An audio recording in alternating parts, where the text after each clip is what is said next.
Tidur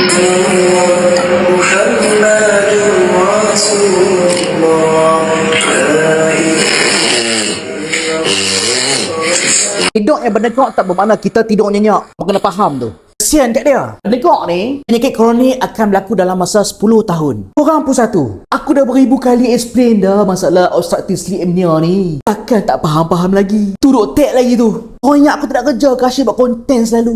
Tak apa. Aku memang suka buat konten. Pahala aku untuk akhirat nanti. Raja-raja share nah. Obstructive sleep apnea ni. Kenapa aku kata kesian kat dia? Based on kajian pada Universiti Islam Antarabangsa UIA. 8 ke 15% rakyat Malaysia ada masalah dengkok. Yang mana majoritinya lelaki. Perempuan pun ada, cuma lelaki lebih kerap. Dan paling kerap pada orang yang obes. Ada masalah leher tebal. Kenapa leher besar? Sebab leher akan memberi tekanan pada salur pernafasan belakang ni sampai menyebabkan laluan udara bergetar yang menghasilkan bunyi. Itu yang bunyi dengkok. Udara menjadi turbulence dan bergeser. Laluan pernafasan sempit. Ni aku nak apa pick up logik lah. Bila udara kurang ke arah paru-paru, maksudnya udara kurang pergi ke alveolus kan? Alveolus tu apa? Alveolus adalah kilang penukaran oksigen dan karbon dioksida. Oksigen in, karbon dioksida keluar. Yes, alveolus punya kerja. So, bila kurang udara masuk ke paru-paru secara tidak langsung, mengakibatkan oksigen dalam darah rendah, karbon dioksida tinggi, darah menjadi lebih asid. Mana akhirnya dia akan memberi tekanan pada degupan jantung. Jantung akan lebih berdegup laju.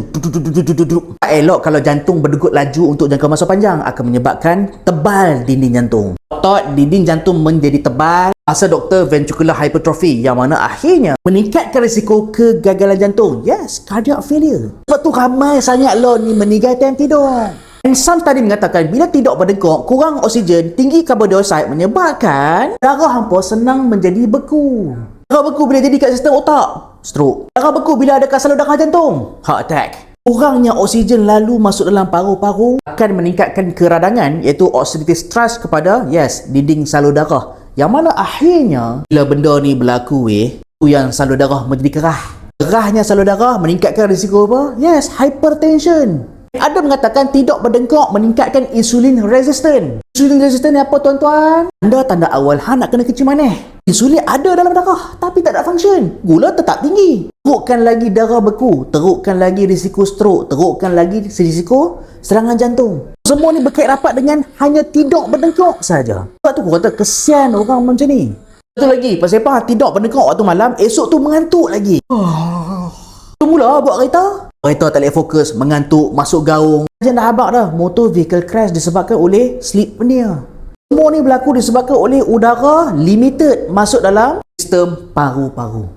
Intermittent hypoxia akan menyebabkan stimulation of sympathetic nervous system, yang mana akhirnya akan menyebabkan degupan jantung makin laju, meningkatkan risiko oxidative stress. Oxidative stress menyebabkan systemic inflammation. Systemic inflammation akan menyebabkan endothelial dysfunction. Endothelial dysfunction akan menyebabkan salur darah kerah. Salur darah kerah akan menyebabkan hypertension. Hypertension akan menyebabkan organ-organ menjadi radang, menyebabkan insulin resistant, yang mana akhirnya diabetes, kolesterol, darah beku. Bahawa ni pula berlaku motor vehicle accident, kematian on the spot kalau masuk gaung. Dan kadang-kadang hang kalau kuat resdung ke ataupun ni tonsil bengkak, tonsil hypertrophy pun akan menyebabkan laluan pernafasan sempit, berdengkak juga. Pergilah jumpa doktor. Wahai isteri-isteri, kalau nampaklah suami korang macam ni, jangan duk tepi katil, suamiku tidur berdengkak, bermaksud dia keletihan membanting tulang mencari nafkah di siang hari. Kesiannya suamiku tak boleh tidurlah. Korang para isteri, yang tu bukan pasal hard work. Kalau hari-hari tidur berdengkak, yang tu adalah medical condition.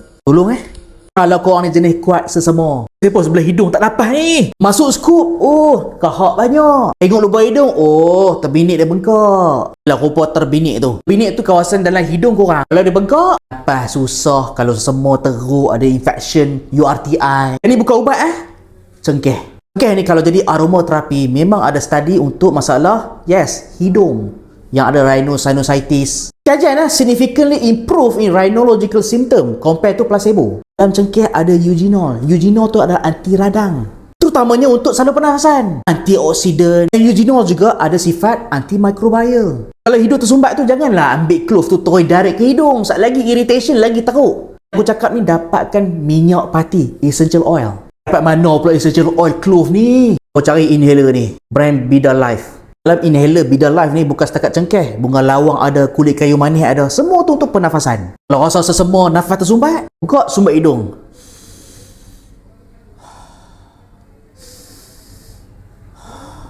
Dia ada dua bahagian. Kalau hang buka bahagian ni, terus jadi inhaler. Dan kalau buka bahagian sini, terus jadi minyak. Contoh kalau pening ke apa kan, letak sini, letak bawah ni kan. Ada bau juga. 100% minyak pati. Selamat ke pakai inhaler ni? Takut ada merkuri ke? Ingat aku ni promo buta-buta macam tu ke?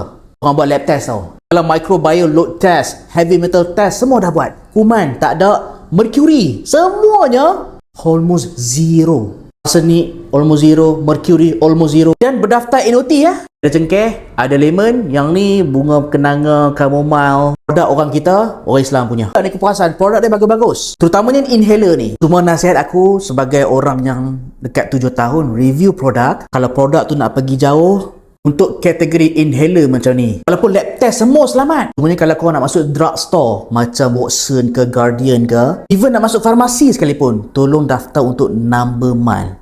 Sebab stiker ni membolehkan korang untuk claim untuk certain penyakit. Korang nampak bahan-bahan dia pakai ni, at least boleh masalah restung, untuk masalah anxiety. Sebab bila kita dah sebut nama penyakit, tak ada nama mile ni, dia susah sikit. Walaupun produk bagus, sebab ini in term of business lah aku bagi tahu. So founder Bida Life confirm lah dia nak produk dia pergi jauh betul, buat number mile. Sedap lah bau.